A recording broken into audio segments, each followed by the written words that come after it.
Shalom teman-teman semua. Apa sih mau iblis dalam hidup kita? Ya. Suatu kali Ayub mengalami suatu penderitaan yang luar biasa ya. Dia mengalami berbagai malapetaka ya. Kita semua tahu kisah Ayub seperti apa ya. Dan setelah berbagai hal buruk yang menimpa Ayub, saya percaya ya, iblis berkata-kata melalui istri Ayub. Tahu apa yang dikatakan istri Ayub kepada Ayub? Kamu hujat Tuhan lalu kamu mati aja. Setelah Ayub mengalami berbagai macam hal yang buruk, tiba-tiba istrinya mengatakan kepada Ayub, lebih baik kamu menghujat Tuhan, terus kamu mati aja. Nah, saya percaya yang mendorong istrinya berkata-kata seperti itu adalah iblis. Gitu ya. Terus apa sih mau iblis dalam hidup kamu? Mau iblis dalam hidup kamu adalah supaya kamu menghujat Tuhan, lalu kamu mati. Itu yang menjadi kemauan iblis dalam hidup kamu. Lalu apalagi sih kemauan iblis dalam hidup kamu? Di dalam Yohanes 10 ayat 10 dikatakan, iblis datang untuk mencuri, membunuh, dan membinasakan. Ya. Jadi iblis itu nggak cuma mau mencuri dari kamu. Apa yang seharusnya menjadi bagianmu. Ya. Dia mencuri itu, dia ingin membunuh kamu, ya. Dia ingin membinasakan kamu. Itu tujuan iblis dalam hidup kamu. Dan iblis punya berbagai macam cara untuk melaksanakan tujuannya dalam hidup kamu. Ya. Mungkin gak secara langsung. Sama seperti istri Ayub ya. Iblis pakai istri Ayub supaya Ayub ini menghujat Tuhan lalu mati. Gitu ya. Tapi apa yang dikatakan Ayub, apa yang dilakukan Ayub ketika istrinya ngomong gitu ya. Ayub bilang, pergi kamu perempuan gila. Untung Ayub punya hati yang benar ya.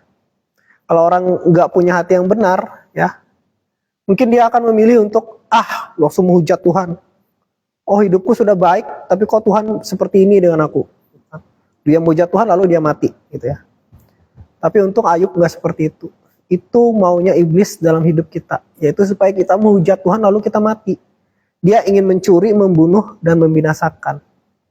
Jadi ada banyak ya cara iblis untuk melaksanakan maksudnya. Salah satunya itu dengan memakai lidah orang lain, seperti dia memakai lidah istri Ayub ya. Nah, cara iblis lagi untuk membinasakan kita seperti apa? Firman Tuhan bilang, jika ya kamu katakan ya, jika tidak kamu katakan tidak. Yang lebih dari itu adalah berasal dari si jahat. Ketika saat ini ya, coba perhatikan baik-baik ya. Ketika saat ini, buat kamu yang menyaksikan video ini ya, ketika saat ini muncul dalam pikiranmu ya, untuk berbohong, untuk memfitnah orang, untuk membunuh karakter orang lain, ya, berkata yang tidak jujur, itu bukan dari Tuhan. Ya, Roh Kudus gak mungkin menuntun kamu untuk berbohong, berkata tidak jujur ya. Itu adalah bisikan iblis. Karena dikatakan, kalau ya kamu katakan ya, kalau tidak kamu katakan tidak. Lebih daripada itu berasal dari si jahat. Jadi kalau kamu berbohong, memfitnah ya, dengar baik-baik. Itu sumbernya dari iblis. Dia sedang bisikkan di telingamu, dia sedang mempengaruhi kamu. Tujuannya apa? Untuk mencuri, membunuh, dan membinasakan. Ya. Jangan kasih celah kepada iblis. Ya. Sama seperti kata firman Tuhan, lihat dosa sudah melihat di depan pintu. Iblis itu sudah mengintip-ngintip ya. Iblis itu sudah mengintip-ngintip. Ketika dia, ayo bohong, ayo fitnah ini. Atau kamu dibikin iri hati gitu ya. Dibikin benci, berprasangka, terus kamu mencoba memfitnah orang lain ya. Itu adalah pekerjaan iblis.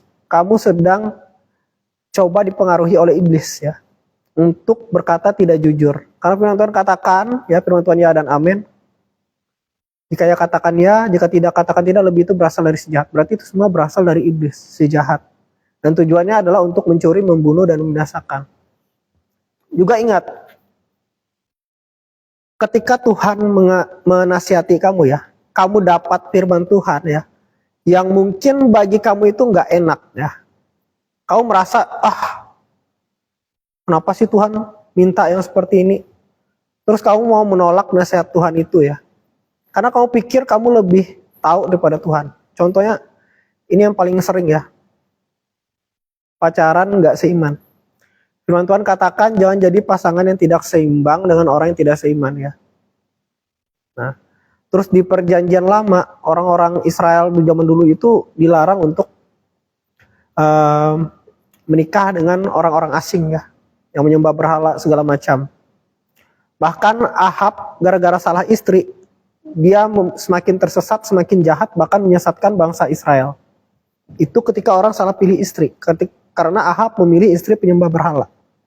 Ya, banyak sekali ayat Alkitab yang menjelaskan tentang itu. Tapi kalau hari ini ya, kamu masih mengeraskan hatimu, hati-hati. Ya, iblis sudah menunggu di depan pintu. Dia sudah mengintip, ya. Dia menunggu kamu mengambil keputusan yang salah itu. Tujuannya untuk apa? Mencuri, membunuh, dan membinasakan. Ya, aku tahu mungkin firman hari ini nggak enak ya bagi sebagian orang, tapi saya harus tetap sampaikan gitu ya. Karena banyak ya, saya sering negur orang yang nyuka yang nggak seiman, ya pacaran dengan yang nggak seiman, ya. Biasanya mereka sembunyi-sembunyi dan nggak mau kasih tahu ya, nggak mau dengar gitu ya. Dan saya juga malas juga, ya. Sebenarnya saya malas juga nyampain gitu ya, karena kadang saya bisa tahu ya orang yang sudah punya keputusan bulat gitu ya. Mau kita kasih tahu pun itu nggak akan mereka dengarkan. Nah itu orang hati-hati itu. Kalau sudah punya kepikiran bulat seperti itu nggak bisa dinasihati, hati-hati itu ya. Hati-hati. Ya. Hati-hati. Ya. Hati-hati. Nah. Jadi kadang-kadang Tuhan aku malas negur dia, nggak didengar juga gitu ya. Tapi yang paling susah untuk dinasihati. Ya, makanya kayak saya kadang tuh agak malas ya menasihati ya. Siapa kamu katanya kan? Ya. Dan memang saya nggak bisa, ya kami sebagai hamba Tuhan nggak bisa mengatur hidup orang ya. Kamu jangan pacaran dan ini nggak. Itu pilihan masing-masing ya. Tapi sebagai hamba Tuhan ya, kamu punya kehendak bebas. Mau kamu pacaran dengan yang nggak seiman juga terserah kamu gitu ya. Dan kami nggak punya hak gitu ya untuk apa ya, untuk melarang-larang gitu ya. Itu pilihan kamu sendiri. Sebagai manusia, kamu punya hak bebas. Kamu mau memilih untuk ikut Tuhan atau ikut kepada iblis, ikut kepada setan, itu pilihan kamu ya. Kamu bisa pilih jalan mana yang mau kamu pilih ya. Tuhan nggak bisa maksa kamu ya. Kalau iblis dia memberikan tawaran, Tuhan juga memberikan tawaran, tapi Tuhan nggak akan memaksa kamu. Kamu punya kehendak bebas. Masalahnya kamu mau memilih hidup atau kematian. Ya. Memilih Tuhan atau iblis. Ya. Saran saya ya, pilihlah hidup. Ya. Pilihlah Tuhan yang mau memberikan kamu hidup dan memberikannya dalam segala kelimpahan. Ya. Meskipun kadang-kadang packagingnya itu kelihatannya nggak bagus gitu ya.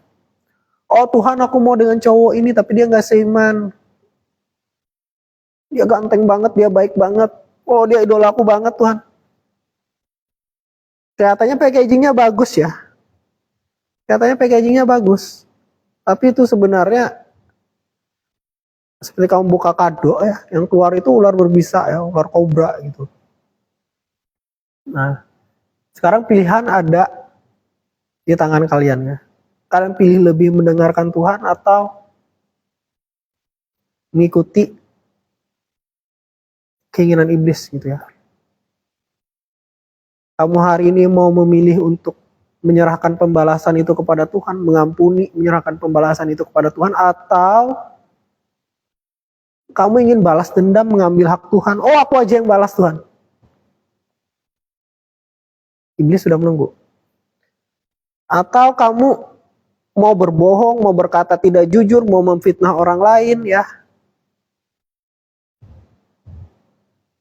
Pilihan ada di tanganmu ya. Ingat, iblis itu ingin kamu itu menghujat Tuhan.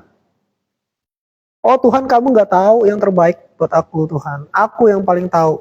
Meskipun kamu gak ngomong seperti itu ya di hadapan Tuhan.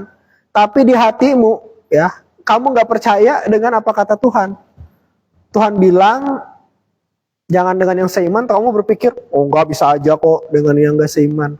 Kamu sudah merasa dirimu secara nggak langsung, secara nggak sadar kamu lebih tahu dari Tuhan ya. Atau kamu merasa, oh nggak percaya aku Tuhan akan hukum dia, ini hidupnya enak-enak aja gitu ya. Aku aja deh yang balas dengan caraku, orang yang jahatin aku. Itu artinya kamu nggak percaya pada Tuhan, nggak percaya pada keadilan Tuhan ya.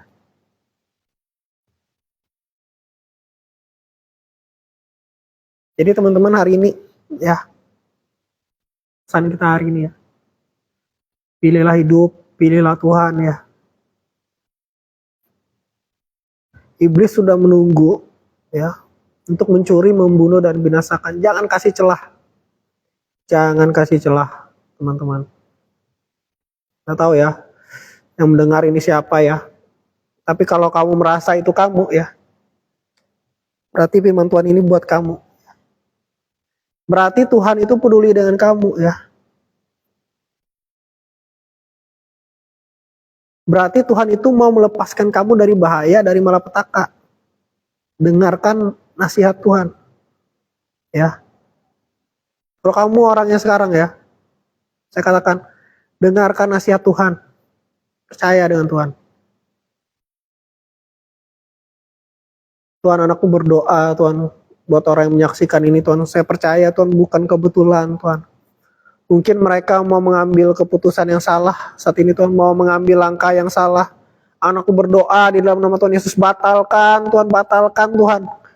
Batalkan mereka dari jalan yang salah Tuhan Yesus. Jangan sampai iblis mengambil kesempatan dalam hidup mereka Tuhan. Tuhan tolong selamatkan mereka Tuhan di dalam nama Yesus. Oh Tuhan, Kau jaga hidup mereka Tuhan, jaga masa depan mereka Tuhan. Oh Tuhan, jangan sampai mereka mengambil keputusan yang salah di dalam nama Yesus. Dalam nama Yesus. Terima kasih Tuhan Yesus. Amin. Teman-teman, ya, ingat maunya iblis itu apa? Dia mau kamu menghujat Tuhan, lalu kamu mati. Dia ingin mencuri, membunuh, dan binasakan. Tapi Tuhan Yesus datang. Tuhan itu mau kamu mempunyai hidup dan mempunyainya dalam segala kelimpahan. Pilihlah Tuhan, jangan pilih iblis. Dengarlah suara Tuhan dan jangan dengar suara iblis. Tuhan Yesus memberkati.